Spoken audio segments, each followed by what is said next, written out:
The train had been sitting at the Redemption Creek station for 20 minutes past its scheduled departure, and Elijah Rourke was still standing on the platform with his saddlebag over one shoulder and absolutely nowhere left to be.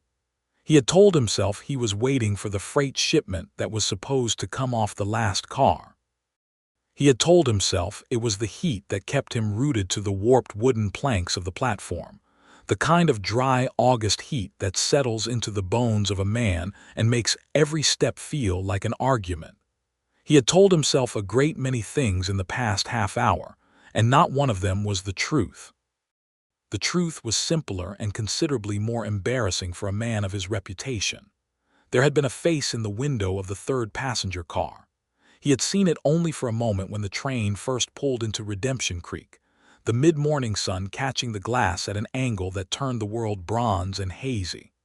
A woman, dark-haired, with her forehead resting against the pane and her eyes closed as if she were sleeping or praying or possibly both.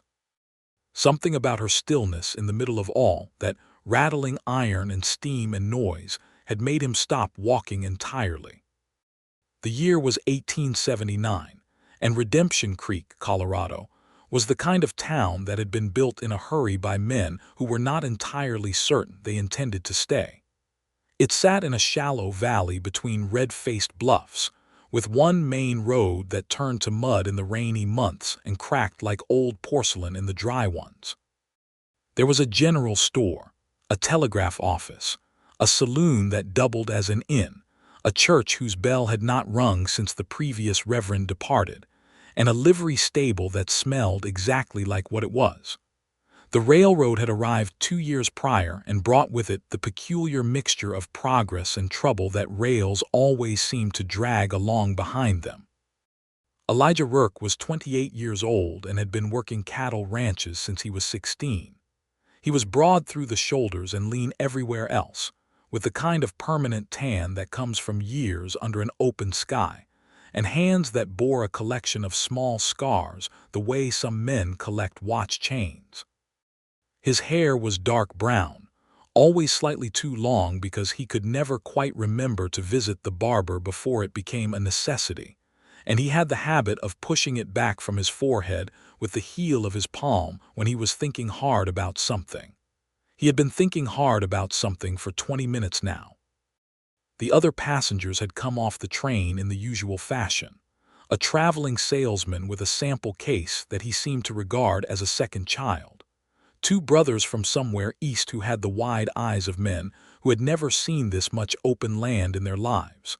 An older woman with a hat that was fighting a losing battle against the wind. A cattle buyer Elijah recognized from Pueblo, who gave him a nod and kept walking. And then, one by one, they had all dispersed into the town, and the platform had emptied, and the train had sat there breathing steam like a tired animal, and still no one else had come off. Elijah had not moved. He was not a man given to sentiment as a general rule. He had grown up in Missouri, the second of 4 boys, and the Rourke household had not been a place where feelings were discussed at any great length. You worked, you ate, you slept, you worked again. Love was something that happened to other people, to the characters in the dime novels that his youngest brother used to smuggle home from town and read under the quilt with a candle stub. Elijah had always found the whole enterprise a bit theatrical, and yet. He adjusted his saddlebag on his shoulder and told himself he was absolutely about to leave, any minute now. He was going to walk to the livery stable, collect his horse, and ride the 12 miles back to the Dunbar Ranch where he worked, and he was going to stop thinking about a woman whose face he had seen for approximately 4 seconds through a train window. The door of the third passenger car opened. She came down the steps slowly, one hand on the iron railing, and Elijah understood immediately why she had been the last one off. She was carrying everything she owned. That much was evident from the size of the trunk that the porter was wrestling down behind her, and the 2 additional bags that she carried herself, one in each hand, with the careful, determined movement of someone who had been managing heavy things without assistance for a very long time. She wore a blue dress that had traveled a considerable distance, judging by the dust at the hem, and a hat with a practical brim that she had not bothered to decorate. Her dark hair was pinned up with the kind of economy that suggested she had done it herself without a mirror. She stepped onto the platform and looked out at Redemption Creek, and the expression on her face was the most honest thing Elijah Rourke had seen in years. It was not horror and it was not delight. It was something between them, the face of a person who has come a very long way and is now reckoning with exactly what that means. She set both bags down, pressed the back of her wrist to her forehead, and exhaled. Then she saw him standing there. "Are you the welcoming committee?" she asked. Her voice was clear and direct, and carried a slight lilt that he could not immediately place. Somewhere in the Northeast, he thought. Boston, maybe, or near it. "No, ma'am," he said, because it was the truth.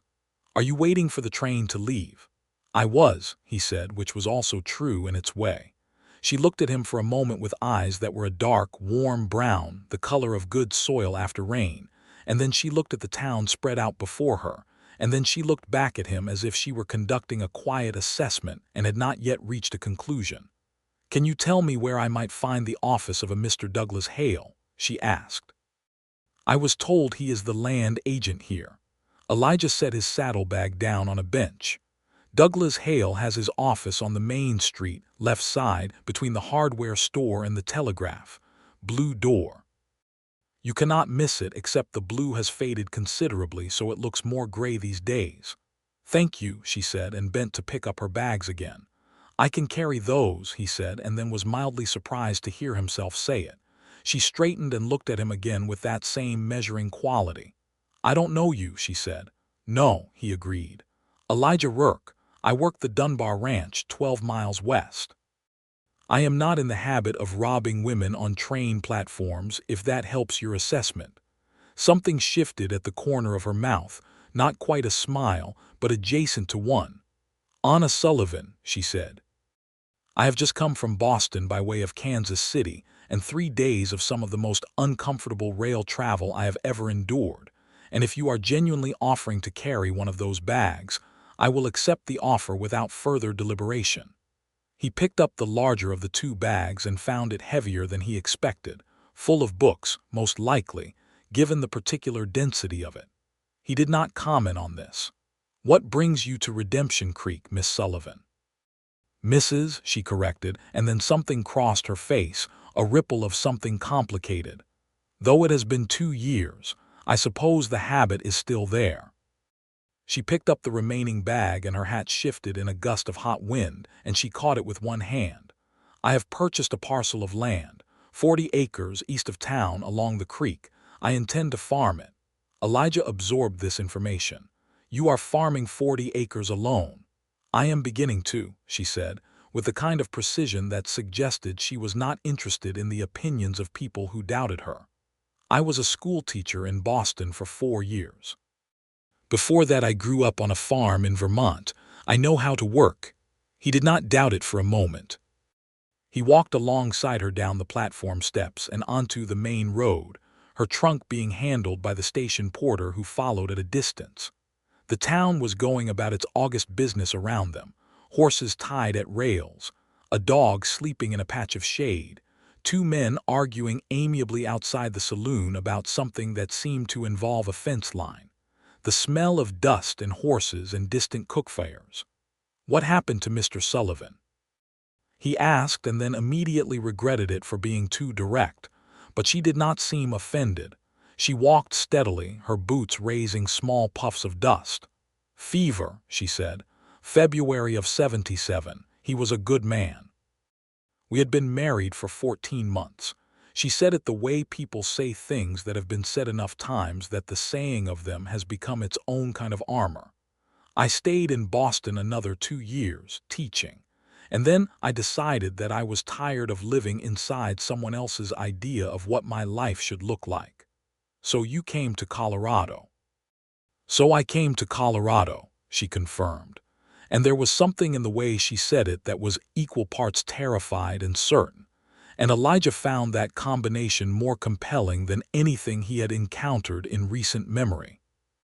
The land agent's office had the faded blue door exactly where he had said it would be, and Douglas Hale turned out to be a small, efficient man with ink-stained fingers who spread a map across his desk and proceeded to walk Anna Sullivan through the details of the property she had purchased by correspondence over the past 4 months. Elijah had intended to leave her at the door. He was not entirely sure how he ended up standing by the wall listening to the whole conversation. The 40 acres were genuine, that much was clear. They ran along the east fork of Redemption Creek, with reasonable water access and soil that was not remarkable but was workable. The previous owner had started a small homestead on it before deciding that Colorado was not, in fact, the promised land and returning to Ohio. There was a cabin, Hale said, in serviceable condition. How serviceable? Anna asked. Hale hesitated in a way that suggested he was deciding how much honesty the situation required. The roof was repaired last year, he said carefully. The floor is solid. The window on the north side is currently covered with oilcloth because the glass broke in a storm last winter. Anna Sullivan nodded, writing something in a small notebook. I'll need glass, she said, and I'll need to know where to purchase seed this late in the season. I understand I have missed the planting window for most crops, but I intend to put in a kitchen garden at minimum and prepare the fields properly for spring. Hale glanced at Elijah in a way that seemed to be requesting some kind of assistance. Elijah looked at the map on the desk. The Dawson brothers have a supply store on the south end of town. Hector Dawson will know what seeds are still worth putting in this time of year. And there is a woman named Mee Briggs who has been farming her own 40 since her husband passed. She might be willing to talk to you. Anna looked at him. You are still here. Apparently, he said.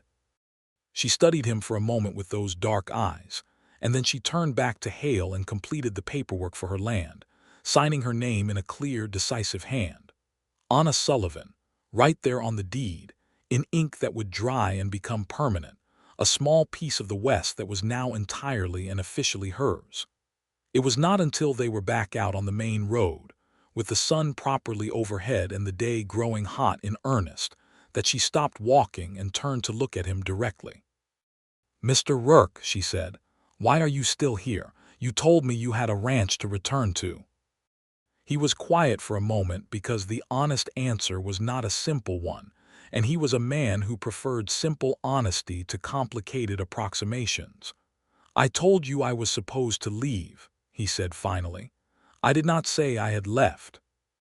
She looked at him for a long beat, and then she did smile, not the adjacent to a smile thing from before, but an actual smile with warmth in it, and the afternoon sun caught it in a way that made something inside Elijah Rourke do something he would have described under questioning as extremely inconvenient.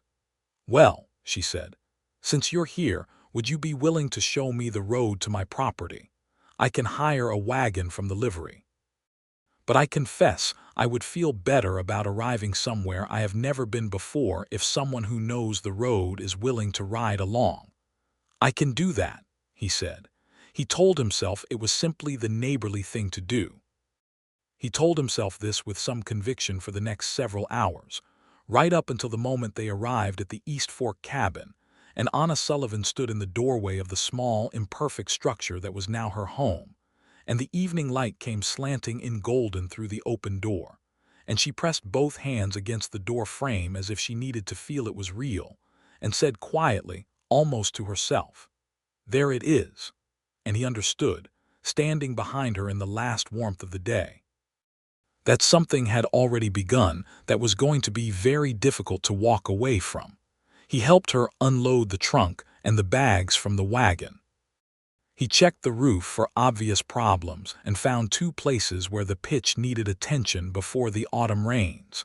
He worked the pump at the well until the water ran clear and cold, which took longer than it should have but eventually succeeded. She unpacked with a systematic efficiency that he found extremely characteristic of everything he had learned about her in the past several hours. Books arranged on a shelf she had found leaning against the cabin wall, a small framed photograph placed on the windowsill, her kitchen things organized with the competence of someone who had been cooking for herself for a good long while. "You should eat before you ride back," she said, around 6 in the evening with the directness that was already becoming familiar. "I have provisions. It will not be elaborate, but I make a decent pan cornbread and I bought a cured ham at the store." "You don't have to feed me," he said. "I know I don't have to," she said. "I am choosing to in exchange for the carrying and the roof inspection and the well pumping. It seems equitable." He stayed for supper. They ate at the small table by the window, with the oilcloth letting in a thin slice of the deepening blue evening sky through its edges, and they talked in the way that people sometimes talk when they have only just met, and yet feel, strangely, that they are somewhere in the middle of a conversation that has been going on for some time. She asked him about the Dunbar Ranch, and he told her about working cattle, about the rhythms of the seasons and the particular satisfactions of the land. She told him about Boston, about the school where she had taught 23 children in one room, about her husband Thomas who had been kind and good and gone too soon, about Vermont winters and the way ice forms on the inside of windows when the cold is serious. She told him about the correspondence with Douglas Hale, the 4 months of letters that became a deed that became a life decision, and the train journey that brought her here, and the moment on that train when she had rested her head against the window and thought, with something between terror and peace, that she was actually doing it. "I saw you," he said, "on the train, before it stopped." She set her fork down and looked at him. Through the window. "Yes." She was quiet for a moment. "I had my eyes closed." "You did." She picked up her fork again and ate a piece of cornbread and said nothing for a moment. "That is a strange thing to admit to someone," she said finally. "I know," he said. "I thought about not admitting it." "What made you admit it?" He considered this. "You seem like someone who would prefer the truth to a comfortable approximation of it." She looked at him across the table with something in her eyes that was warm and careful at the same time, the way a fire is when you have just lit it and are not yet certain how it will burn. "I do prefer that," she said. "Yes." He rode back to the Dunbar Ranch in full dark, with the stars enormous overhead and his horse, a roan gelding named Warren, picking the road home with the easy confidence of long familiarity. Elijah rode with his hands loose on the reins and his mind full of a woman he had known for one afternoon and one shared meal, and he had the distinct and somewhat alarming sensation of a man who has stepped off a ledge he did not see until his foot was already over the edge. He was back at the East Fork cabin 2 days later. He told himself he was checking whether she had found what she needed at Hector Dawson's store, which was a legitimate reason to call on a neighbor, entirely reasonable and not in any way suspicious.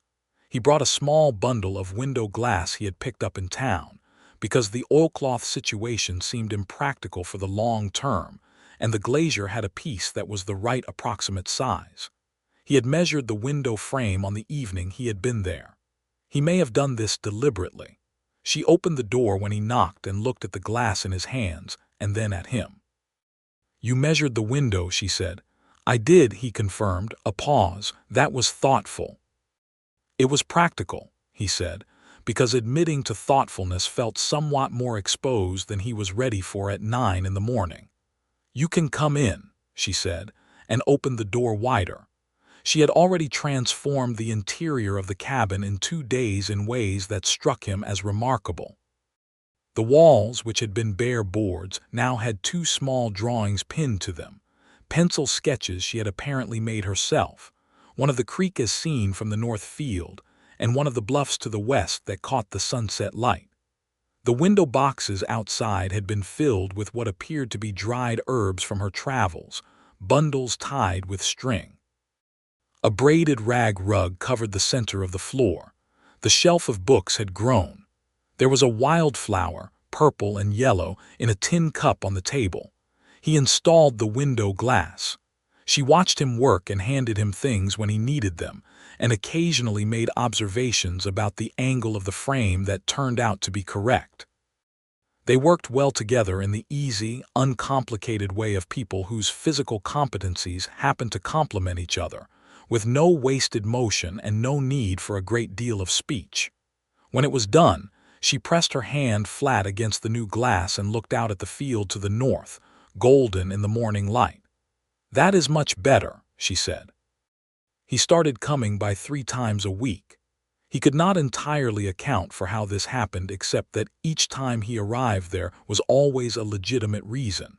A fence post that needed attention, a problem with the pump mechanism that he had the right tool for, seed advice that Hector Dawson had passed along through him, a question she had sent word about via the station boy who ran messages around town.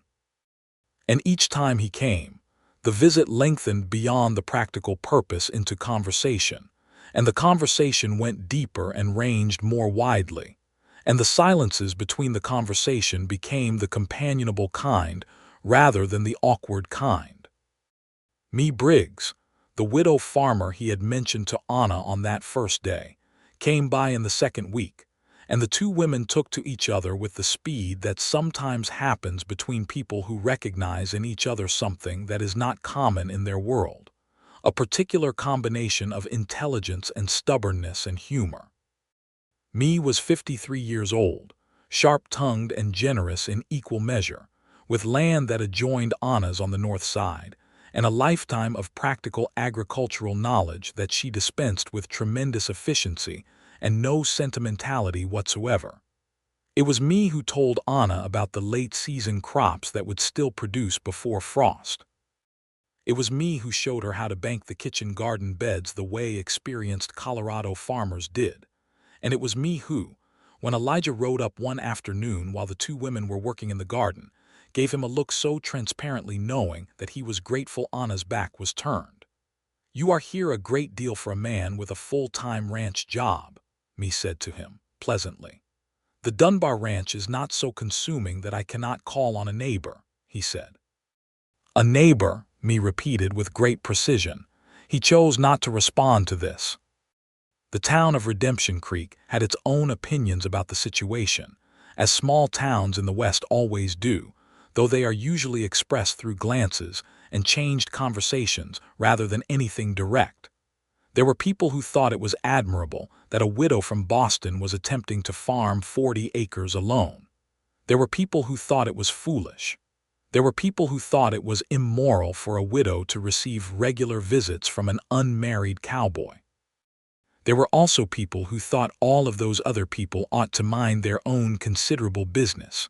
Elijah was aware of the talk. He thought about it occasionally on the rides home from Anna's property, turning it over in his mind not with embarrassment, but with a kind of quiet seriousness. He had no dishonest intentions toward her. He was not sure entirely what his intentions were, except that each day she was in the world he seemed to find it a more interesting place, and each time he was in her company something settled in him that had been unsettled for a long time. He was not entirely sure what the unsettled thing was or how long it had been there. He had not been unhappy before. He was a man who took satisfaction in his work, who had friends he liked well enough, who had encountered women in various towns over the years without any of them lodging in him, the way Anna Sullivan was currently lodging. He thought it was possible that you could go through years of your life without knowing that something in you was waiting, and not know it was waiting until the thing it was waiting for showed up on a train platform on a hot August morning. 3 weeks after her arrival, a complication presented itself in the form of a man named Carter Meade. Carter Meade was 35, owned the saloon and inn on the main street of Redemption Creek, and had been one of the early men in the valley, arriving before the railroad and establishing himself with the confidence of someone who had decided he was the kind of man a town should be built around. He was not cruel exactly, but he had the quality of a man accustomed to getting what he wanted by applying incremental pressure until resistance became more trouble than it was worth. He had noticed Anna Sullivan within her first week in town. He came out to the East Fork property on a Sunday afternoon, hat in hand, with what appeared to be a genuinely friendly manner, to introduce himself and welcome her to the community. Anna received him politely, offered him coffee, and listened with courteous attention to his assessment of the town and its prospects. When Elijah came by the following Tuesday and found a second set of boot prints in the soft earth by the gate, Anna mentioned the visit in the same neutral tone she used for most things. "A Mr. Meade called Sunday," she said. "He owns the saloon in town." "I know Carter Meade," Elijah said, which covered a considerable range of feelings about the man in 4 words. Anna looked at him. He suggested that 40 acres was an ambitious undertaking for a woman alone and that there might be a more comfortable arrangement available given the room he had at the inn. Did he? He was very courteous about it, she said. I was also very courteous. I told him I was quite comfortable on my property and intended to remain so. She paused. He said he would call again. He probably will, Elijah said, because it was true. Do you think he is someone I should be concerned about? He considered this carefully, because she deserved an honest answer and not a territorial one. I do not think Meade is a dangerous man, he said. I think he is a persistent one. And I think he has a way of making situations gradually more difficult until the easier thing is whatever he wants. She was quiet for a moment, stirring something on the stove. I am familiar with that type, she said. Boston had several. They wore better suits. She looked at him over her shoulder. I did not come 2,000 miles to be managed by someone else's idea of what would be comfortable for me. No, he said. I did not imagine you did. The look they exchanged then was brief, but complete in the way that certain looks between certain people are complete, carrying more information than a much longer conversation. Elijah felt something shift in the air between them, something that had been present for weeks but was now slightly less obscured, like a landscape after a cloud has passed. He started to speak and then stopped.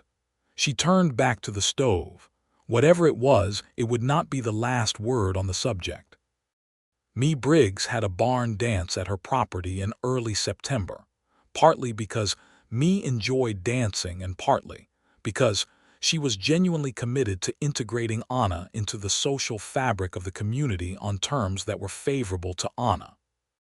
It was the kind of thing that happened in small frontier communities in that era, because entertainment was not abundant and people constructed it deliberately.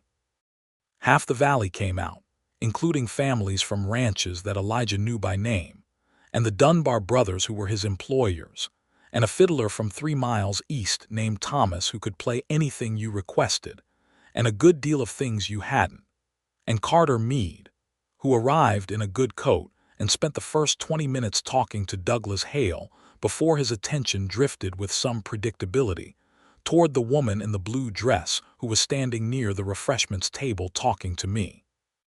Elijah had not asked Anna to the dance. He had not asked because asking seemed to require him to articulate something about what she was to him, what he wanted her to be, and he had been circling that articulation for weeks with the caution of a man who knows that words once spoken cannot be unspoken, and who is not yet sure he is ready for whatever comes after. He had ridden to the dance alone and arrived to find her already there, laughing at something Mee said, and the laugh was the first time he had heard it fully, unguarded and genuine, and it was a sound like water over stones, clear and bright and utterly specific to her. He got himself a cup of cider and stayed near the edge of things for a while, watching the dancing start up as Thomas the fiddler worked into a reel, watching families he knew spin and stamp on the packed earth of Mee's barn floor. Anna danced once with Mee's grown son, a big, cheerful young man named Patrick who danced with the enthusiasm of someone who knew only one tempo. Anna's dancing was good, he noticed, not showy but genuinely skilled, with the kind of rhythm that suggested music was something she had grown up inside rather than learned later. Carter Meade asked her for the next dance. She accepted because she was a polite person, and they moved through the reel with Meade talking the entire time, his hand at her waist with the proprietary ease of a man who has decided something. Elijah watched from his position by the barn wall and told himself that what he felt was not jealousy, exactly, but merely a kind of observational concern that had nothing to do with the way Meade was leaning slightly too close, or the way Anna's expression maintained its cordial remoteness with the focused effort of someone working at it. When the dance ended, she extricated herself with smooth efficiency and walked toward the refreshments table, and Elijah put down his cup and crossed the barn floor. "Miss Sullivan," he said, and then corrected himself because he always forgot Mrs. Sullivan. "Mr. Rourke," she said, and there was something in her eyes that might have been relief or might have been something else. "I was wondering if you were here." "I was here," he said. "I was being still." "You are sometimes very still," she observed. "I was thinking about asking you to dance," he said. "I have been thinking about it for approximately 20 minutes. She looked at him steadily. "That is a very long time to think about asking someone to dance. I am a thorough thinker. And have you reached a conclusion?" "I have," he said, and held out his hand. She took it, and they stepped onto the floor as Thomas the fiddler found his way into a waltz, which was considerably slower and more conducive to conversation and proximity than the reel had been. She settled into the dance with the ease of someone comfortable in her own body, and he found that he was more comfortable with his own hands and feet than he generally was in social situations, because she made it simple by being exactly where she was supposed to be. They danced in silence for a moment, which was comfortable rather than empty. "He is watching us," she said quietly, meaning Meade. "Yes," Elijah said. "Does that bother you?" He thought about it honestly. "Somewhat," he admitted, though not for the reason he would probably hope. She looked up at him, which required some looking up given the difference in their heights, and he was close enough now to see the detail of her face clearly, the small scar near her left temple from some old childhood accident, the way concentration made a slight crease appear between her brows, the warmth of her eyes in the lantern light of the barn. "What reason is that?" she asked. He took a breath. "The reason is that I am aware that Meade wants something from you that I also want, or near enough to it that the distinction might not matter to an outside observer, and I am aware that I have not been clear about that with you, which seems both unfair and cowardly." She was quiet for 2 steps of the waltz. "What do you want?" she asked, and her voice was very level, giving him absolutely nothing to guess from, requiring him to say it plainly. "I want to keep coming to your property 3 times a week," he said. "I want to keep eating supper at your table and talking until the light goes. I want to be the person you call when the pump breaks and also the person you call when it doesn't." He paused. "I want more than that. I think you know I want more than that. But I wanted to say the simpler part first because it is true on its own regardless of the rest." She was looking at him throughout all of this with her steady dark gaze, and he could not read her, which was simultaneously nerve-wracking, and one of the things he found most compelling about her, the density of her, the sense of a person with a complete interior life that she offered access to only in measured and deliberate increments. "Thomas Sullivan was a good man," she said after a moment. "I loved him, not the way the novels describe it, not the swept-away kind. The kind that grows slowly and quietly and becomes the ground you stand on." She paused. "When he died, the ground was gone. I did not know how to stand without it for a while." Another pause. "I am standing again now. I built my own ground. I came out here and bought 40 acres and planted a kitchen garden and made a place that is mine, and I am standing on it." "Yes," he said, "I can see that." "I say this," she continued, "because I want you to understand that if I ever choose to let someone else into that ground, it will be a considered choice. It will not be because I was swept away. It will be because I decided." He nodded. "I understand that," he said. "I would not want it any other way." They finished the waltz in that comfortable silence again, and when the music stopped, neither of them moved for a moment longer than was strictly necessary.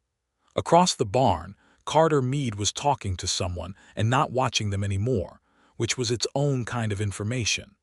September deepened and the nights came in earlier and cooler, and the aspens on the bluffs turned gold so quickly it seemed almost reckless. Anna's kitchen garden produced abundantly enough to please her, and Mee's assessment of the soil quality turned out to be optimistic but not unfounded. She and Anna had long working conversations about the spring planting plan, about what the East Fork land would support over the long term, about crop rotation, and the particular character of Colorado rainfall patterns that me had spent 20 years studying. Elijah came. He came 3 times a week and sometimes 4, and the work he did on her property was genuine and useful: fence posts and water systems, and a woodpile that grew steadily larger in preparation for the winter that was coming with the inevitability of everything about this country. But the work was not why he came, and they both knew it, and neither of them pretended otherwise. And there was something honest and dignified about that clarity, about two people acknowledging without drama that they wanted to be in each other's presence and arranging their lives accordingly. Carter Meade did call again, twice in September. Both times Anna received him with the same cordial, impenetrable courtesy. The second time, after he had gone, she sat at the table for a moment with her hands folded, and then looked at Elijah with an expression that was both wry and slightly tired.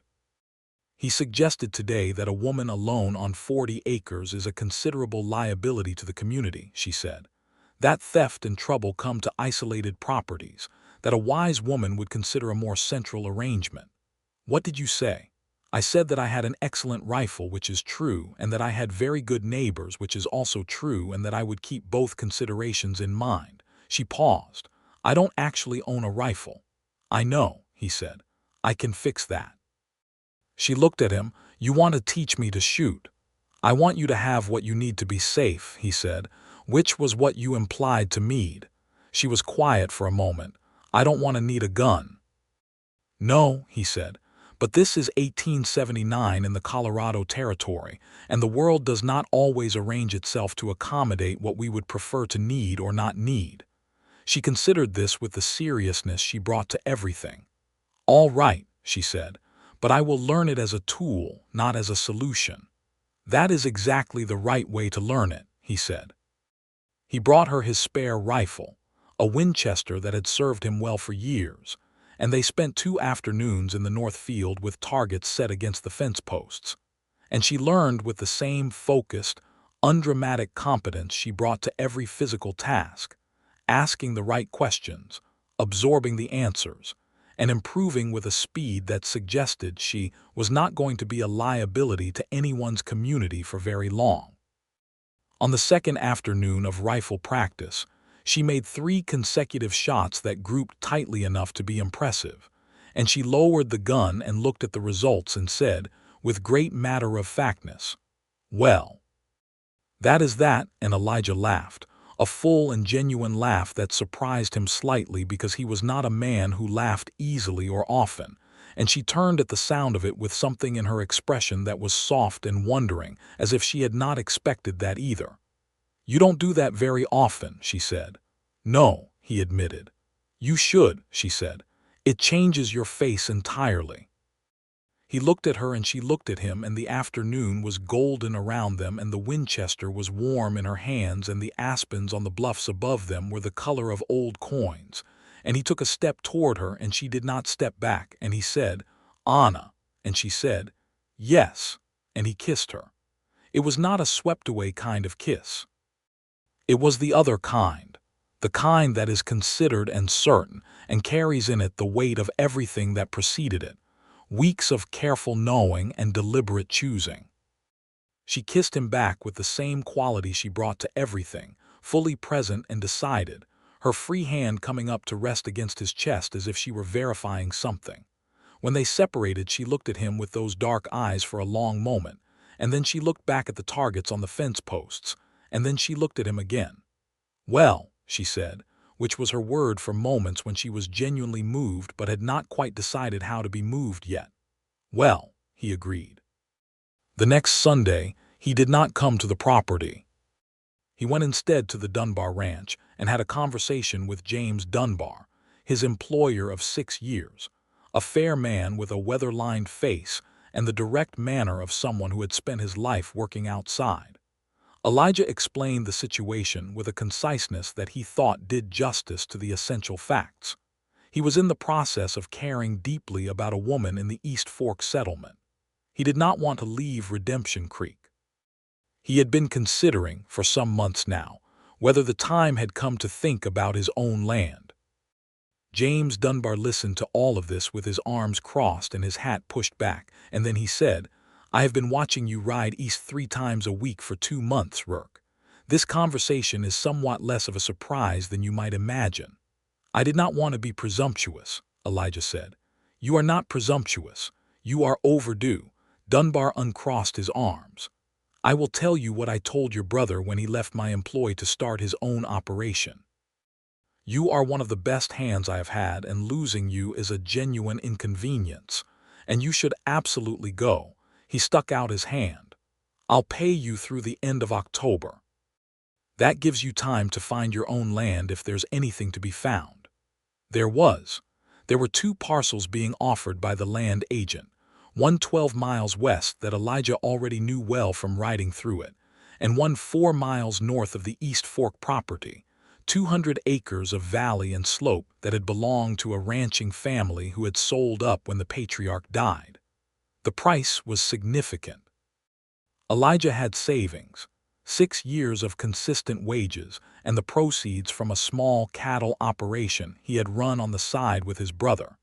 And after a series of conversations with his brother by post and one very serious visit to the bank in Pueblo, the number was achievable. Not without years of careful work ahead, but achievable. He had not told Anna about any of this. He told her on an evening in early October, when the air had the quality of coming winter in it, clear and cold and sharp, and they were sitting on the steps of her cabin with cups of coffee watching the stars come out over the bluffs. He told her about the conversation with Dunbar, about the land to the north, about the savings and the bank visit, and the plan that was still being assembled but was real. She listened without interrupting, which was her way. When he finished, she was quiet for a moment, turning her coffee cup in both hands. "You did all of this without telling me," she said. "I did not want to tell you a plan before I knew if the plan was real," he said. "I did not want to offer you a story and then have the story fail to come true." She looked at the stars. "That is a very careful way to love someone," she said.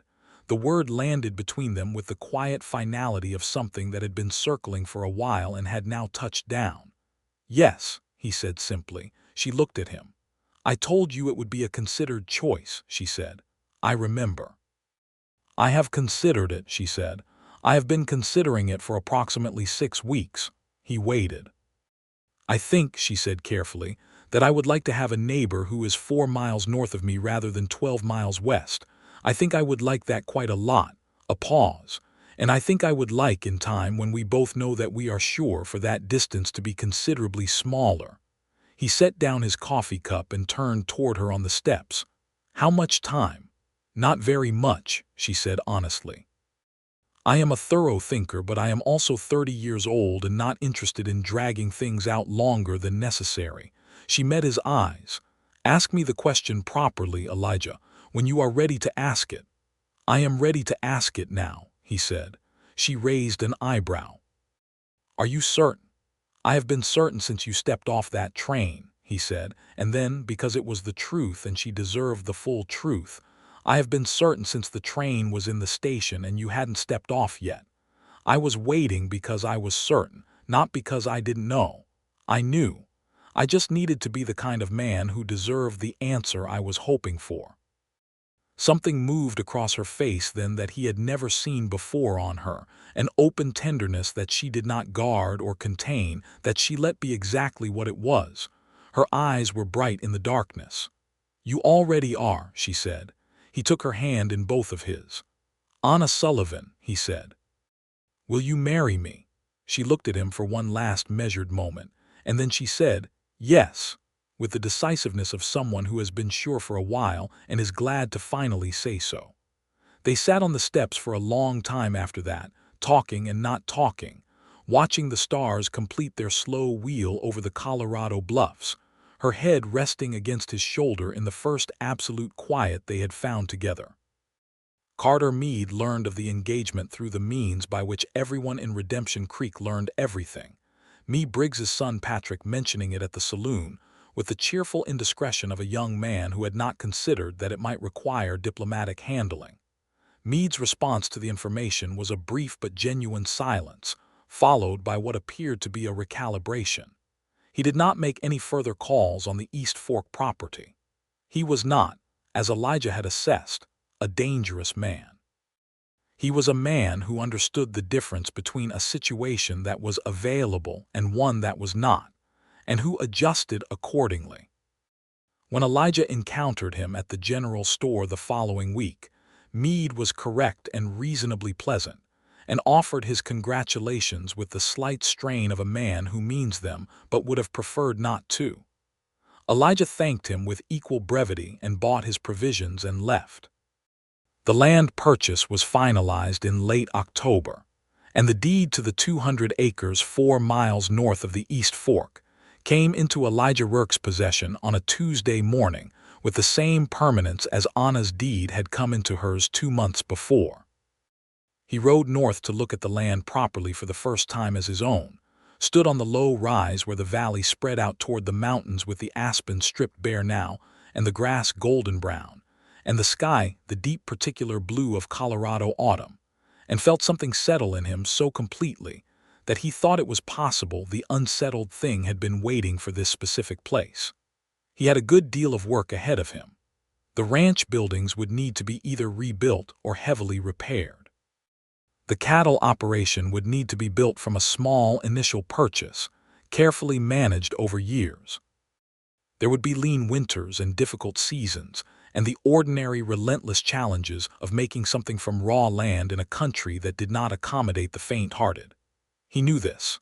He had watched it happen for other men, and he understood it was not romantic in the day-to-day. But he also knew that 4 miles south of his land, there was a woman with dark hair and quiet eyes who was building her own something from her own raw ground, and that the distance between them was going to get smaller. They were married in November on a Saturday in the church that still had its bell-less steeple but now had a new reverend, a young man from Ohio named Graves who was earnest and somewhat nervous and did an excellent job with the ceremony. Briggs stood up with Anna. Elijah's brother Daniel, who had ridden 3 days from his own ranch in New Mexico to be there, stood up with Elijah.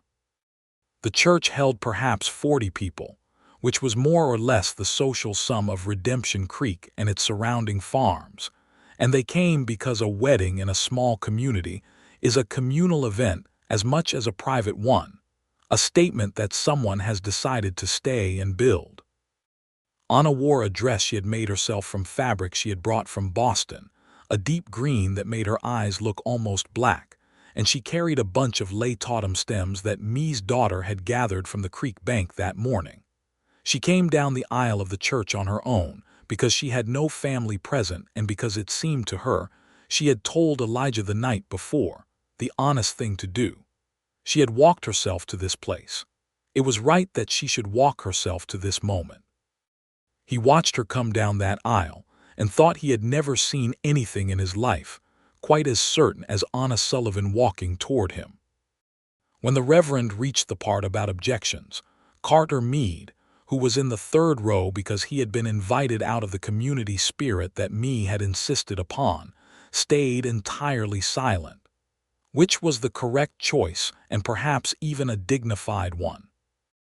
They said their vows plainly and without embellishment, 2 people who preferred the truth to decoration, and when the Reverend pronounced them married and Elijah kissed his wife in the small wavering candlelight of the church, the sound that went through the assembled community was the warm and genuine kind, the sound of people who are glad.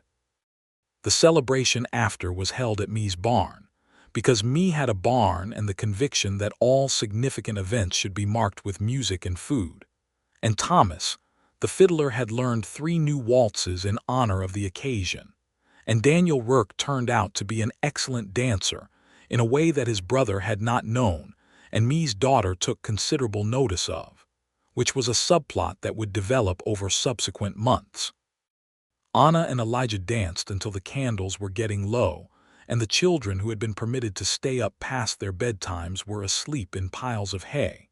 And when they finally said their good nights and rode together to the East Fork cabin, which was still Anna's home and would be hers for another few months while Elijah worked on getting the North Ranch to a livable state.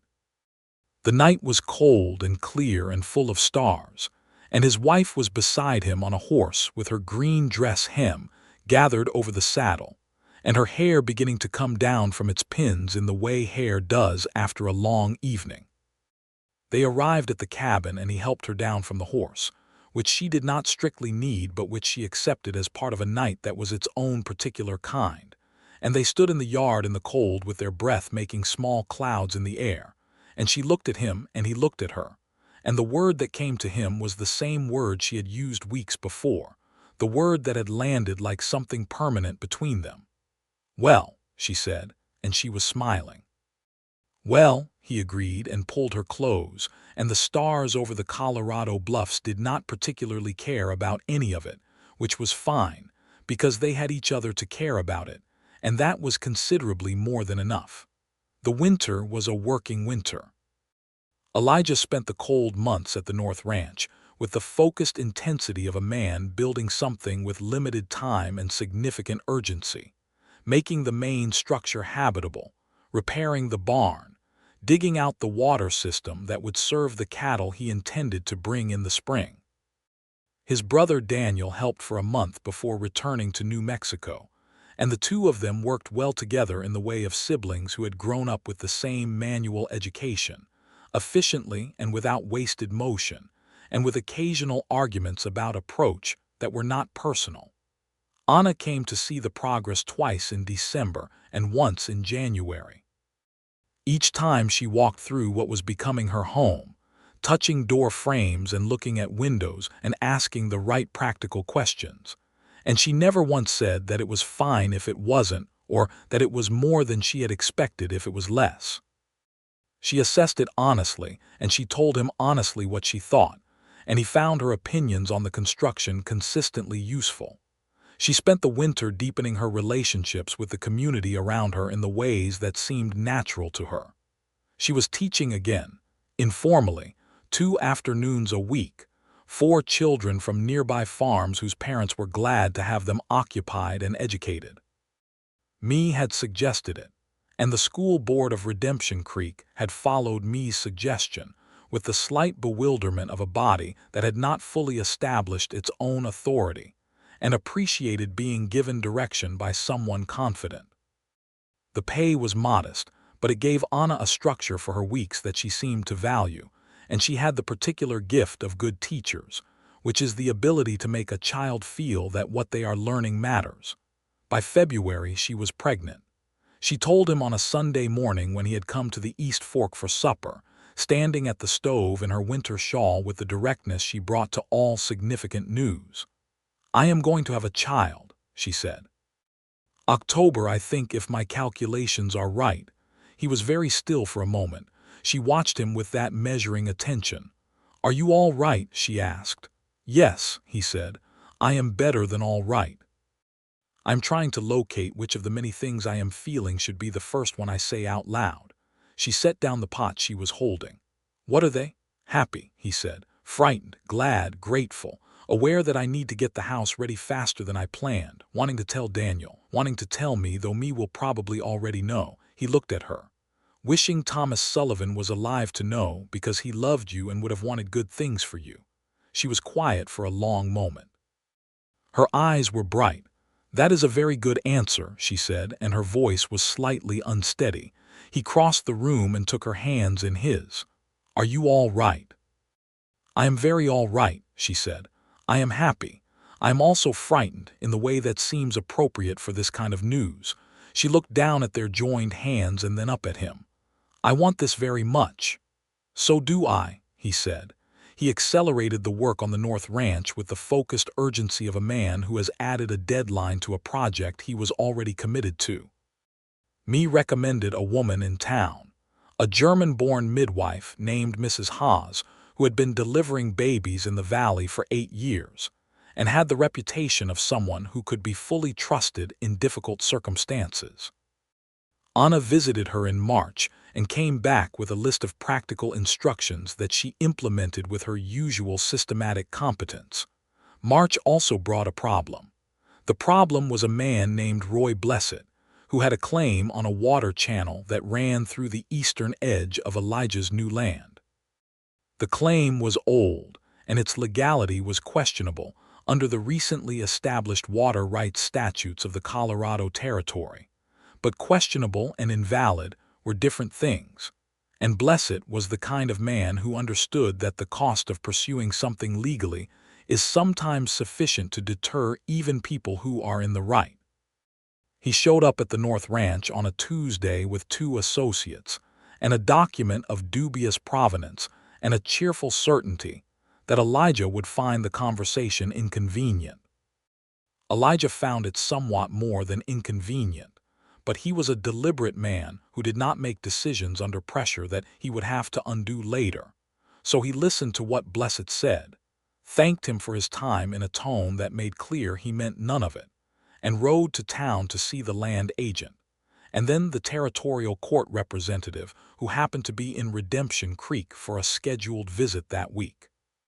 The territorial court representative was a methodical man who reviewed the relevant documentation with the detachment of someone who cares considerably about the actual law and not at all about the social dynamics of small Colorado towns. His assessment was that Blessed's claim predated the current water rights statutes and did not, under those statutes as written, constitute a valid continuing claim on water that ran through patented land. He provided Elijah with a written opinion on the matter. Blessed, when presented with this written opinion a week later, was displeased. He was more displeased when Douglas Hale at the land office confirmed its substance. He departed Redemption Creek in early April with his associates and the particular dignity of a man who has lost a position he should not have taken in the first place, and Elijah's eastern water channel continued to flow without interruption. Anna, when told of the resolution, said, "Good," with great finality, and returned to the lesson she was preparing for her 4 students. Elijah found this response extremely satisfying. He moved his operations fully to the North Ranch in April, which meant that Anna was, technically, still in the East Fork cabin 4 miles south, and they both found that the distance, workable in winter, was less workable now that the days were full and the seasons demanded different things at different locations. There was a good deal of riding between properties. Me, who lived between them, had strong opinions about the inefficiency of this arrangement, which she expressed once and then did not repeat because she had made her point and saw no reason to make it again. It was a warm evening in late April when Anna stood in the main room of the North Ranch house for the first time since Elijah had completed the interior work, with the smell of new wood and fresh plaster and the spring coming through the open windows, and looked at the space that was ready to be lived in and said, "I would like to move here." "This week?" he asked. "Is it ready?" she asked. "Yes," he said. "It has been ready for you." She moved the following Saturday, with the same organization that she had brought to the arrival in Redemption Creek 8 months before. Her books filled the shelf he had built on the south wall. The pencil drawings went up on the walls. The braided rag rug covered the center of the main room floor. The tin cup went on the kitchen windowsill with a fresh wildflower, which she picked herself from the creek bank that ran along the north edge of the property. They stood in their kitchen that first evening with the windows open, and the spring dark coming in over the mountains, and the supper dishes washed, and the house as full and real as a house gets. And Anna looked around it with the same expression she had worn on the steps of the East Fork cabin on her very first day, the honest face of a person reckoning with exactly where they are. "There it is," she said again, quietly. He came to stand beside her at the kitchen window, and she leaned against his shoulder in the easy way of people who have learned each other's geography, and outside the spring night was enormous and dark, and full of the sounds of the land they now owned together, crickets in the long grass and the creek moving over its stones 4 miles south, and the distant intermittent call of some night bird in the cottonwoods. "Are you happy?" he asked. She considered the question with the seriousness she considered most things. "Yes," she said, "completely, without qualifications." He put his arm around her and held her in the kitchen doorway for a long while, looking at their land in the dark. Summer came in with the force that Colorado summers produce, hot and enormous and occasionally violent, with the afternoon thunderstorms that build over the mountains and come down through the valleys with the authority of something that has been doing this for a very long time. Elijah brought his first small cattle herd up from Pueblo in June, 23 head that he had purchased carefully after months of consultation, and that he moved onto the valley pasture with the satisfaction of a man who has been working towards something and is now watching it begin. Anna's pregnancy was progressing with what Mrs. Haas described as admirable straightforwardness, which Anna received as the compliment it was intended to be. She continued teaching through June, stopping only when the summer break that the school board had established arrived, and she used the time of less structured activity to work on the garden and the household, and increasingly, to sit on the porch in the evenings with Elijah and talk about the plans for the ranch, because she had opinions about the plans for the ranch and they were consistently good opinions. Me came to see them most Sundays. The friendship between me and Anna had deepened over the months into the kind that is not frequent in adult life, but is unmistakable when it exists, the kind built on genuine respect and the mutual recognition of character. Me had strong opinions about everything and expressed them without apology, and Anna received them without resentment and disagreed when she disagreed without drama. And this, me told Elijah once with some approval, was harder to find than most people understood. Me's son Patrick had started calling on Elijah Rourke's attention, which was to say Patrick had written to Daniel twice since the wedding and Daniel had written back, which in the New Mexico Territory in 1880 was the beginning of something that everyone could see except possibly Patrick. Me was privately approving of this development and publicly neutral about it in the way of mothers who understand that their opinions on their children's choices can occasionally become impediments. On a hot Tuesday in August, with the mountains in the distance purple against a sky that had the deep blue of the altitude, Anna went into labor. Elijah rode for Mrs. Haas at a speed that probably disturbed several animals along the road, and Mrs. Haas arrived with the calm efficiency of someone who has attended enough of these events to have lost any tendency toward panic. Me came also, because she and Anna had already decided that she would be there, and the two women took over the bedroom with the matter-of-fact competence of people who know what they are doing, and Elijah was very politely directed to the kitchen and the porch and various other locations that were not the bedroom. He sat on the porch in the August heat and looked at the mountains, and felt the kind of time that moves both too slowly and too fast simultaneously. Me came out once to tell him that things were progressing normally and he should eat something, and the directness of this instruction in the context of the moment made him feel, inexplicably, better. The labor took most of the day. At 7 in the evening, Mrs. Haas opened the bedroom door and said, "Mr. Rourke, come and meet your son." He was a solid, red-faced, loudly opinionated baby boy who arrived announcing himself to the world with a vigor that suggested he had opinions about nearly everything and intended to share them regularly.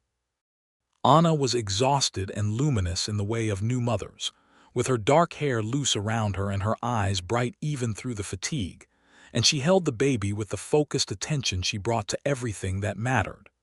"Hello," she said to the baby, in a quiet and private voice that was different from her ordinary voice, softer and more wondering. Elijah sat on the edge of the bed and looked at his son and his wife, and the feeling he had was so large and specific and unlike anything he had experienced before that he did not have a word for it, and he thought that was possibly the correct response to something of this magnitude. "What do we name him?" he asked. Anna looked at the baby and then at Elijah. "I thought Thomas," she said, "if you are willing." He was quiet for a moment. "For your first husband. For a good man," she said, "and because I want Thomas Sullivan to have been part of this life even now. He brought me to a place where I chose to be brave, and that led me here." Elijah nodded slowly. "Thomas," he said, and looked at his son. "Hello, Thomas."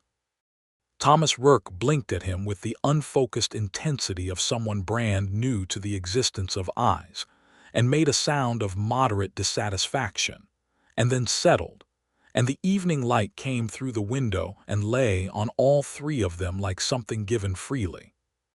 Me, informed of the name, stood in the bedroom doorway and said, "Thomas, good name," and then walked back to the kitchen to manage the supper that she had, without being asked, been preparing for the past hour. The ranch grew through that first autumn with the measured progress of something built on patience and careful work. Elijah's cattle thrived on the valley pasture, and he added 6 more head before the winter, building toward the numbers that the land could sustainably support.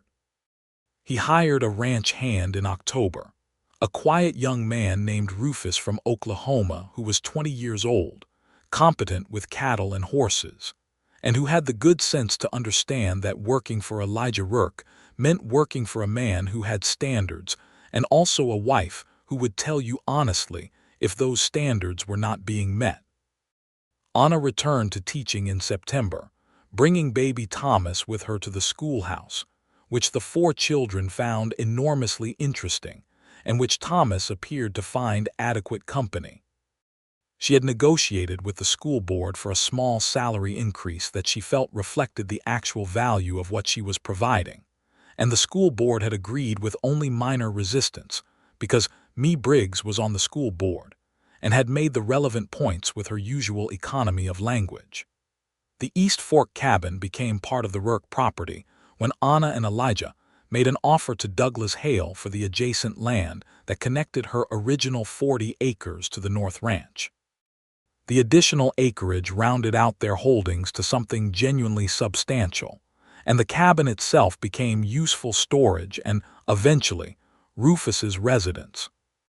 The following spring brought green to the valley with the extravagance of a country that knows how to make up for its winters, and Anna planted a proper kitchen garden and flower garden both, the flower garden being a thing she had wanted since arriving in Colorado and had decided she had now earned, and the particular delight she took in those flowers, the snapdragons and the black-eyed Susans and the wild columbine from seeds Me had given her, was not a small or trivial thing, but a genuine and specific joy that Elijah watched with the warmth of someone who has found that the happiness of the person they love is one of the most interesting things in the world. Thomas at 9 months was mobile in the crawling sense and deeply interested in every aspect of the ranch, particularly the parts that were inadvisable for infants, and Elijah developed a rapid and automatic awareness of where the baby was at all times that he had not known he possessed, until he found himself reaching automatically to catch a small, interested hand, heading toward something dangerous approximately 6 times a day. The summer of 1881 brought 2 significant events. The first was the arrival of Daniel Rourke, Elijah's brother, who came in June and stayed through September, ostensibly to help with the cattle work, which he genuinely did, but also because Me Briggs's son Patrick was in the valley, and Daniel and Patrick had continued their correspondence through the previous year with a frequency and warmth that had not escaped anyone's notice. The situation resolved itself in August when Daniel asked Patrick to come back to New Mexico with him, and Patrick said yes after approximately 2 days of consideration, and one long conversation with Me that Me described to Anna afterward as the most sensible conversation she had ever had with a grown child, which in Me's vocabulary was high praise. Patrick left in September with Daniel, and Me adjusted to his absence with the pragmatic grace of someone who has raised a child with the understanding that they are not raising them to stay. She was glad for him. She missed him. Both of these things were fully true. The second significant event of that summer was a harder one.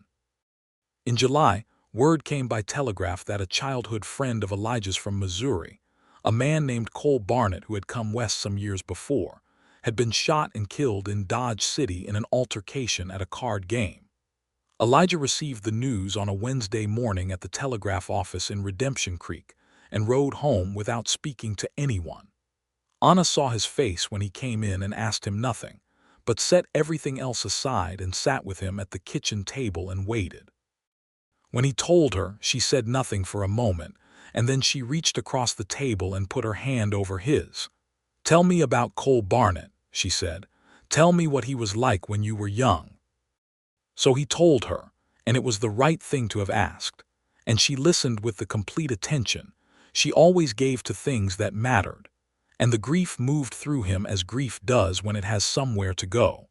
And afterward they sat in the kitchen for a while longer with the summer outside and Thomas asleep in his crib, and the ranch going on around them with its ordinary life, which is what it always does and should do. By the autumn of 1881, Redemption Creek had grown enough to have a second general store and a proper schoolhouse and a doctor, a young woman from St. Louis named Dr. Clara Webb, who had not anticipated the reception her arrival would generate in a town that had expected a man and received her instead. The reception was mixed, as these things were in that era, but Me Briggs's intervention was swift and public and effective. And Dr. Webb established herself in the community with her competence and the kind of steady determination that Elijah privately thought bore a strong resemblance to the quality Anna had arrived with on that August morning 2 years before. Anna and Clara Webb became good friends with a speed that seemed to surprise them both, meeting over a shared interest in practical medicine that Anna had developed in the course of managing a household and a small farm and one energetic baby, in a place that was 3 days' hard ride from the nearest hospital. They had long conversations on Me's porch and on Anna's, and those conversations were the kind that build a community from within, two intelligent women with different knowledge sharing it freely. Thomas took his first steps on a September afternoon, on the porch of the ranch house, with his father watching from the yard and his mother watching from the doorway. And he made it approximately 4 steps before sitting down with an expression of profound dignity that suggested he was treating the whole enterprise as his own idea from the start. Elijah applauded because it seemed required, and Thomas regarded him with the measuring dark eyes that were so completely his mother's that Elijah sometimes felt he was receiving an assessment he had not yet earned a conclusion on. The winter of 1881 into 1882 was a serious winter, the kind Colorado produces every several years to remind the people in it of what they have chosen.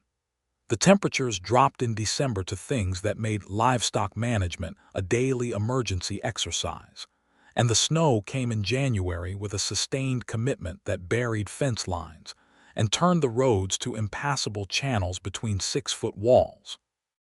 Elijah and Rufus worked the cattle through it with the grim efficiency of professionals, losing only 2 head over the entire season, which Me said was a good result, and which Elijah accepted as such while still privately feeling the weight of the 2 that had been lost.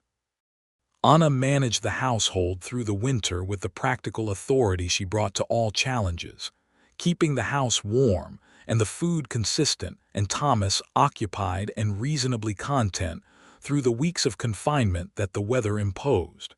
She taught him letters at the kitchen table. She read to him every evening from the books on the south wall shelf, books she had carried from Boston and added to over 2 years in Redemption Creek, so that the shelf was now 2 full levels and had begun colonizing the adjacent wall. Thomas had strong preferences among the books by 18 months, favoring the ones with the most animal illustrations and tolerating the ones without on the grounds that they clearly had more to learn about what was interesting. In March, with the worst of the winter behind them and the mud season setting in with its own challenges, Anna told him she was pregnant again. This time he was quicker to find his response. "When?" he asked. "October again, I think," she said. "I seem to be a seasonal person."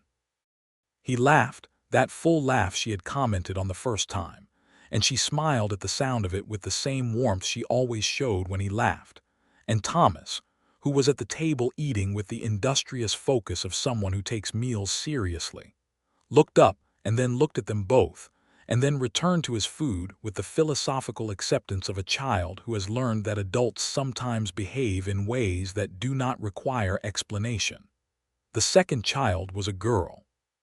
She arrived in October 1882, on a Saturday morning with a thunderstorm happening simultaneously outside, which Mrs. Haas said she had seen before and had no particular significance, and which Anna said she found appropriate. She was smaller than Thomas had been, with Elijah's coloring and Anna's stubborn expression, and she made her feelings about the world known with a precision and volume that suggested she had not come to this life to be overlooked. They named her Elizabeth, for Anna's grandmother from Vermont, who had been, by all Anna's accounts, exactly the kind of woman you would name a daughter after if you wanted to make a point about what was possible. Thomas, at 14 months, received his sister with the cautious interest of someone who is not entirely sure about a new development, but is willing to observe before rendering judgment. Within a week, he had rendered his judgment, which was favorable, and he became from that point on an extremely attentive older sibling in the way of children who take their responsibilities seriously and wish to make the responsibilities know it. Me Briggs held Elizabeth at the first Sunday she came to visit and looked at her with the expression of someone who is doing a calculation. "She is going to be a great deal of work," she said. "Yes," Anna agreed, with the serenity of someone who considers this assessment a compliment. "She looks like you," Me said to Elijah. "She has Anna's expression," he said. "That is the more significant inheritance," Me said, handing Elizabeth back, and both Anna and Elijah laughed. The ranch continued to grow in the steady, compounding way that patient work produces. By 1883, Elijah had 60 head of cattle, 2 full-time hands including Rufus, a proper bunkhouse, and a reputation in the valley as someone who ran an honest operation and paid fair wages. He had added a second horse barn in the spring to accommodate the growing horsework, because the horses had turned out to be a stronger part of the business than he had originally planned, the Dunbar Ranch and 2 others in the valley finding it more economical to bring horses to him for breaking and training than to keep a full-time horseman on staff. He was good with horses in the way that some people are simply good, with a patient instinctive quality that the horses themselves appeared to recognize. Anna returned to full-time teaching in the spring of 1883, with Elizabeth old enough for Mrs. Haas's neighbor to watch during school hours, and Thomas beginning to attend the school himself, sitting in his mother's classroom with the particular dignity of a small boy who knows the teacher and is not sure whether this is an advantage or a complication. Anna treated him with exactly the same standards she applied to the other children, which he appeared to find both fair and slightly disappointing. The schoolhouse had 16 students by then, which was enough to require a second teacher in the afternoons, and the school board hired a young man named Garrett from Denver who was fresh out of teaching school and enthusiastic in ways that Anna found intermittently useful and occasionally exhausting. He was a good teacher, earnest and careful, and they worked well enough together that the children benefited from both their approaches. It was in the fall of 1883 that the question of Redemption Creek's growth produced a conversation in the community that Elijah and Anna both participated in, about the nature of what the town was becoming and what it ought to become. The railroad had brought more people, and more people had brought more commerce, and more commerce had brought more of everything, including a new saloon and new faces, and once in the summer, a violent incident between 2 men that had ended with one seriously hurt and one in the county jail, and the town having a serious conversation about whether it needed proper law enforcement. There was a sheriff serving the county, but the county was large and Redemption Creek was not the county seat, and in practical terms the town governed its own affairs through the informal authority of its established people. Elijah was one of those established people now, 2 years into a successful ranching operation, respected by his neighbors, known for fair dealing, and he found himself at the town meetings that were called through that fall season speaking about things that mattered to him, about the kind of community he and Anna were raising their children in, and what obligations that placed on the people who had chosen to make it their home. It was not political speech in any formal sense. It was the practical speech of someone who has decided to be somewhere, and wants that somewhere to be worth the decision. Anna sat beside him at those meetings and occasionally said things that were considerably more pointed than his, which the community was still sometimes surprised by and always listened to, because Anna Sullivan Rourke had been in Redemption Creek for 4 years, and in those 4 years had demonstrated enough capability and good judgment that when she spoke people paid attention. Carter Meade, who still owned the saloon and inn, and had over the years settled into a kind of civic role as the town grew, was at those meetings also. His relationship with Elijah had achieved a comfortable distance over the years, the relationship of two men in the same small community who have different histories and shared interests, and have arrived at a functional mutual respect. He seconded Elijah's proposal for a designated constable with a reasonable salary at the November meeting, which Elijah acknowledged with a nod that meant more than it looked like. The constable, elected in December, was a former Army man named Hector Garfield, who had been farming on the south end of the valley, and who turned out to be exactly what the position required: steady and fair, and not interested in exercising authority beyond what the situation actually needed. Thomas turned 3 in August 1883, and had the kind of personality that was already fully formed, curious and direct, and with a sense of humor that appeared at unpredictable moments and was always slightly surprising. He had started asking questions about everything with the relentless focus of a child who finds the world inexhaustibly interesting and believes that all of it can be explained if the right adult is asked in the right way. He asked Elijah questions about cattle and horses and the land and the weather and the stars, and he asked Anna questions about words and numbers and history and what things meant, and both of his parents answered him with the seriousness his questions deserved because they both believed, independently and together, that the right response to a child who wants to know things is to tell them. Elizabeth at 1 year was walking and had developed a method of communication that was not yet words, but was extremely expressive and left no doubt about her preferences. Her preferences were robust and specific, and she defended them with a good-humored ferocity that was very like her father, and very like her mother, and somehow entirely her own. Christmas of 1883 was the fullest one they had known, with Daniel and Patrick coming from New Mexico, and me at the table, and Clara Webb, who had no family nearby, invited with the directness Anna always applied to the things she thought were right, and the ranch house full of noise and food, and the children in varying states of interest and exhaustion, and the snow outside soft and consistent, and making the world quiet around the noise inside.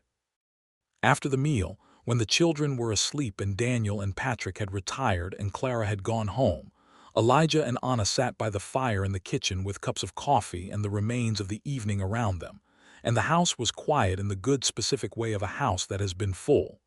"Do you remember," Anna said, "sitting on the platform steps of the East Fork cabin on the first evening you came with me?" "Yes," he said. "You said you had been waiting for the train to leave." She was looking at the fire, with that slight smile that he had first seen adjacent on a train platform, and had now seen fully and often and never tired of. "You were not waiting for the train." "No," he said, "I was not." "You were waiting for me," she said. "I was waiting for you," he agreed. "I did not know that was what I was doing at the time, but yes." She looked at him. The firelight made everything warm and particular. "I am glad you waited," she said. He reached across and took her hand. "So am I," he said. "Every single day I am."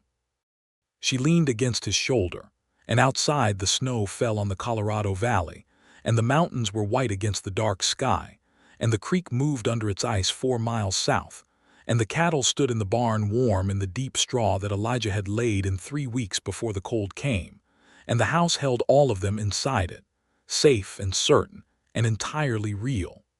In the spring of 1884, Anna discovered she was pregnant for the 3rd time. She told Elijah on a Sunday morning with the same matter-of-fact directness she had always used for news of significance, and he received it with the same warmth he had received it the second time, with Elizabeth sitting on the kitchen floor eating something she had found on her own and Thomas at the table drawing horses with a pencil stub, completely absorbed. "How are you feeling?" he asked. "Well," she said, in the specific way she used that word, the way that meant something genuine. He smiled. She smiled back. Elizabeth looked up from the floor and then returned to whatever she had found, having concluded that the smile exchange was not relevant to her current investigations. "3 is a good number," Anna said. "It is," he agreed. "Are you hoping for anything in particular?" She considered this. "I am hoping for healthy," she said. "Beyond that, I am content to be surprised." The surprise in late November 1884 was a second son.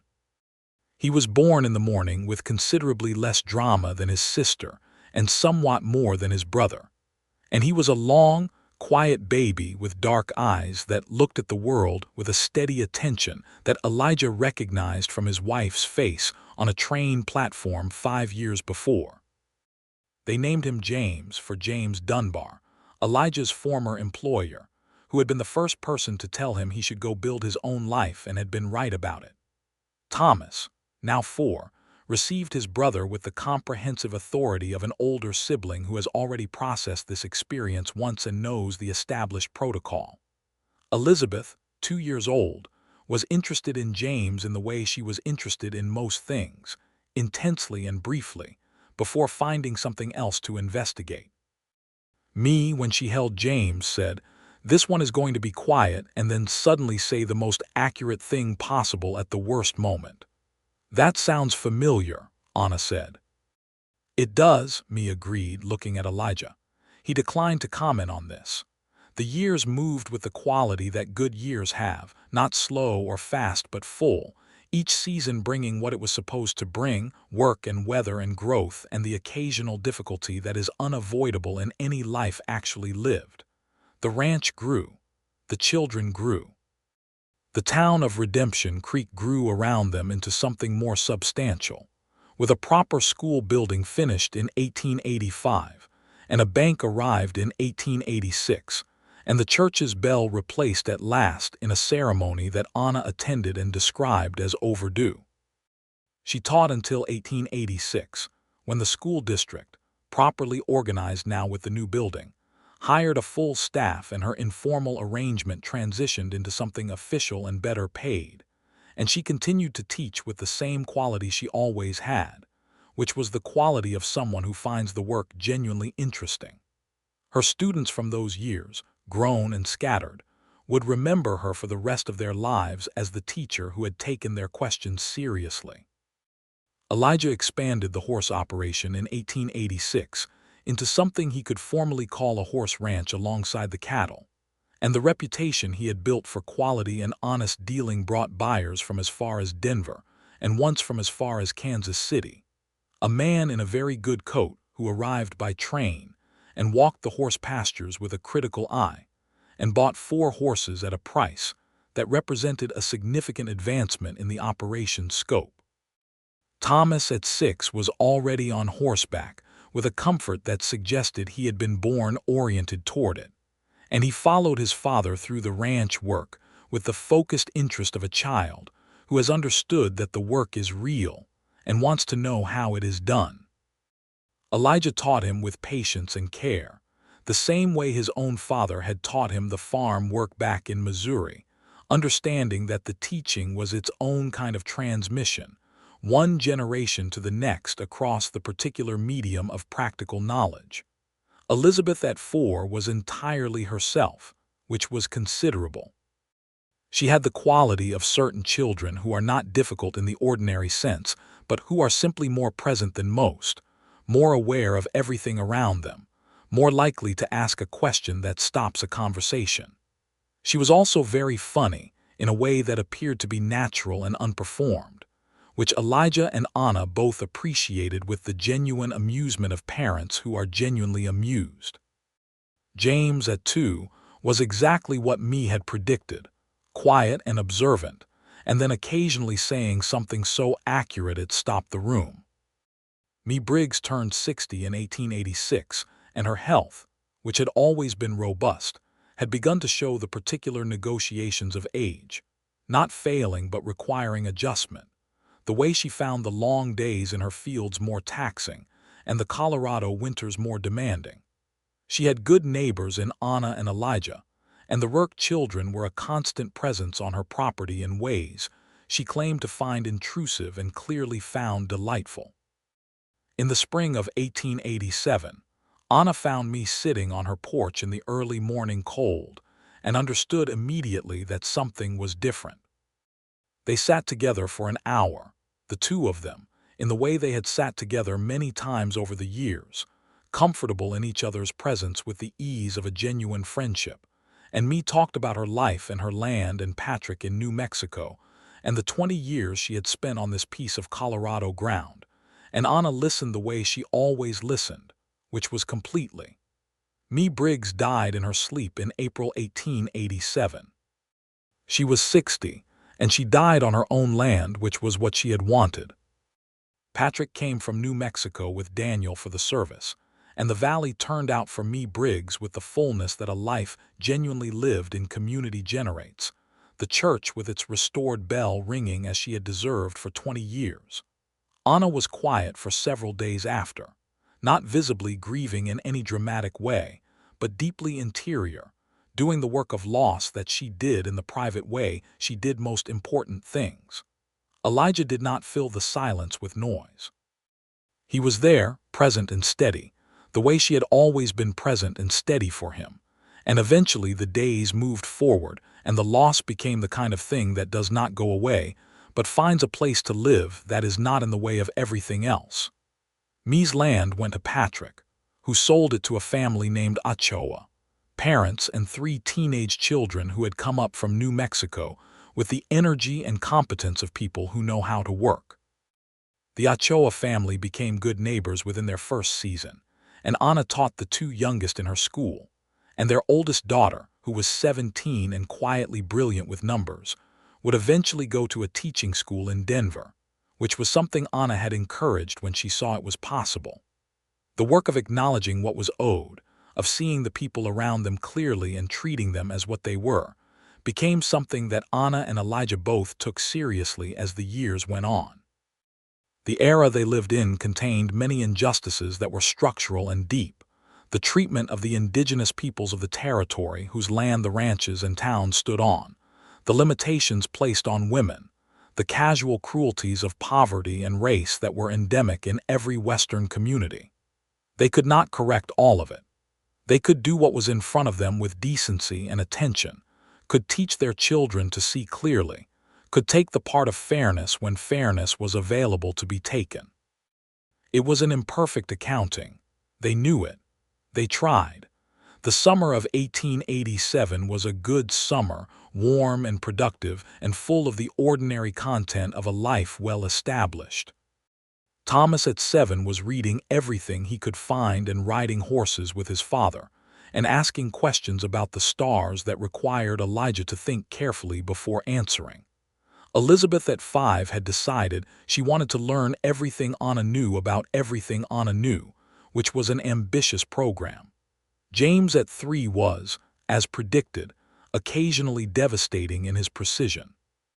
On an August evening, with the sun going down behind the mountains in the colors that Colorado sunsets produce, those deep pinks and oranges and golds that seem slightly excessive until you have lived under them and understand that they are simply true, Elijah and Anna sat on the porch of the ranch house. The children were inside, various stages of being put to bed, a process that involved some negotiation and several return trips for water, and one philosophical question from Thomas that Anna had answered with the seriousness it deserved. The ranch was settling into the evening sounds, the horses shifting in the barn, the cattle somewhere in the north pasture, the creek's low, consistent voice from the edge of the property. Anna had her feet up on the porch rail and her hands loose in her lap, and her face tilted slightly toward the last of the light. She had a small thread of gray at her temple that had appeared in the past year, and that Elijah found beautiful in the specific way that beautiful things become beautiful when they are particular to a person you know entirely. "I was thinking today," she said, "about that first evening on the platform, when you told me you had seen me through the window." "I remember," he said. "I was thinking about what I would have done if you had not waited," she said. She paused. "I would have managed perfectly well, obviously. I would have found the land office and gotten to my cabin and made my life here." She paused again. "But it would have been a different life." "Yes," he said. "I am glad it is this one," she said. He looked at her in the evening light, this woman who had come off a train one August morning with everything she owned, and the face of someone reckoning honestly with everything she had chosen, who had planted gardens and taught children and raised a family and loved him with the considered, deliberate, full-weight kind of love that was not the swept-away kind but was so much better because it was chosen, because every day it was chosen again. "So am I," he said. "More than I know how to say." She looked at him, and the last of the sun caught the warm brown of her eyes, and she smiled, the full smile with all the warmth in it, the smile he had first seen on a platform in Redemption Creek when he said something honest and she laughed, and in 8 years he had not tired of it once. "You don't have to say it," she said. "You stayed. When you were supposed to leave, you stayed." "I stayed," he agreed. The evening settled around them, complete and full, and the children were breathing their slow sleep breaths inside the house, and the mountains were going dark against a sky full of the first stars, and the ranch lay quiet around them, their ground, their made thing, their life. Elijah Rourke had been supposed to leave on a morning in August 1879, when the heat was serious and the train was stopped at a platform in Redemption Creek, and there was no particular reason to remain. He had remained anyway. He had not once in all the years since, wished that he hadn't. The stars came out over Colorado, enormous and specific, and the night was warm and the porch was solid beneath them, and Anna Sullivan Rourke leaned her head against her husband's shoulder in the old familiar way, and the world was exactly what it was, which was entirely enough.